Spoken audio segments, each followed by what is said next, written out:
અમરેલી જિલ્લાના રાજુલા તાલુકાના ધારના નેસ ગામના શહીદ આર્મી મેનની અંતિમ યાત્રા નીકળી હતી, જેમાં મોટી સંખ્યામાં લોકો સ્વયંભૂ જોડાયા હતા. અમરેલી જિલ્લાના રાજુલા તાલુકાના ધારના નેસ ગામે રવિરાજભાઈ ભવનુભાઈ ધાખડા કે જેઓ ભારતીય સેનામાં ફરજ બજાવતા હતા અને તે હાલમાં જમ્મુ કાશ્મીરમાં ફરજ પર હતા. રવિરાજભાઈ ભવનુભાઈ ધાખડા 4 બહેનો વચ્ચે એકના એક ભાઈ હતા. તેમના પિતાના એકમાત્ર સંતાન હતા, જેઓ પોતાની ચાલુ ફરજ દરમિયાન શહીદ થયા છે. રવિરાજભાઈ જમ્મુ કાશ્મીરમાં ફરજ પર હતા ત્યારે બ્લડ કેન્સરનું નિદાન થયું હતું, જેથી તેમની દિલ્હીની હોસ્પિટલમાં સારવાર થઈ રહી હતી. આ દરમિયાન સારવાર દરમિયાન જ તેઓ શહીદ થયા હતા.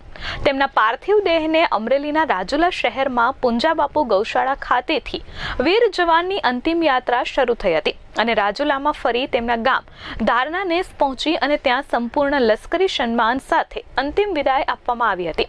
આ શહીદ વીર જવાનની અંતિમ યાત્રા દરમિયાન રાજુલા શહેરના વેપારીઓએ 2 કલાક સ્વયંભૂ પોતાનો ધંધો રોજગાર બંધ રાખી તેમની અંતિમ યાત્રામાં જોડાયા હતા અને સજ્જડ બંધ રાખ્યું હતું, તેમજ માર્કેટિંગ યાર્ડ પણ બંધ રહ્યું હતું. રાજુલામાં વીર જવાન શહીદ થતા શોકમય માહોલ છવાયો હતો.